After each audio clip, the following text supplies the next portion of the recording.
A hearing is scheduled today following a state investigation into a Valley midwife. This midwife is facing suspension after a woman complained she had not been properly cared for and as a result lost her unborn baby. It's just the most heartbreaking story, and 12 News journalist Jen Wall has been covering it for months now. She's live in the newsroom. Jen, we do have some updates that are happening today. You've been following this investigation very closely with the I-team. So what's happening in today's hearing?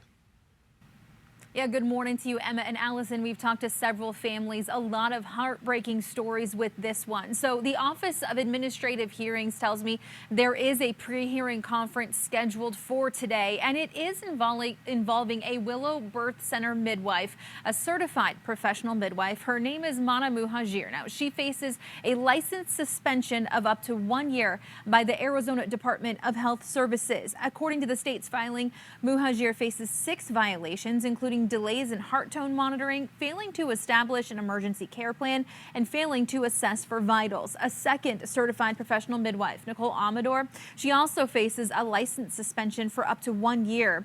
And she faces 1 violation for delays in heart tone monitoring. Now, her pre-hearing conference is set for next week. Both midwives work for Mesa's Willow Birth Center. They're still listed as employees on the website. And the suspension hearings come after parents Noelle and Dylan Zmerzel complained to the state following their baby James being stillborn. Noelle was 41 weeks and 6 days pregnant. She labored for more than 30 hours at the Willow Center before being rushed to the hospital. I hope that people know that there was something bad that did happen there, and it did cost us our child's life, and it's hard to imagine a worse outcome than that happening.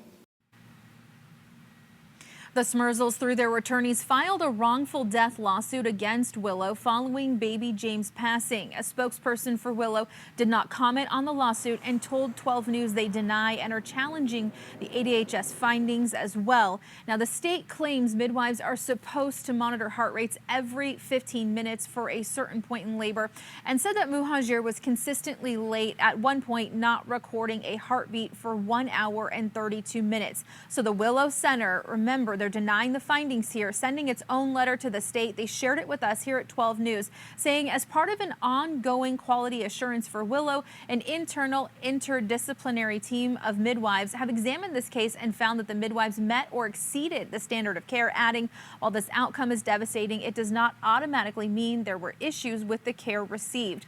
So I was granted media access to this morning's hearing. I am planning on attending to learn more about how these pre-conference hearings happen and hopefully also learn more about next steps. Now, no audio or video recording is allowed, but I can go in and take notes and observe the process.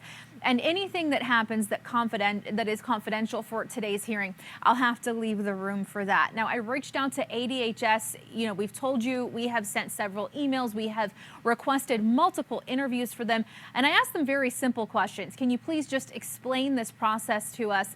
Let us know what next steps could be in general. And as I've been told several times before, they are still working on my request. So I'll continue to follow up with ADHS to get answers for all of you. For now, we're live in the newsroom. Jen Wall, 12 News, Today in AZ.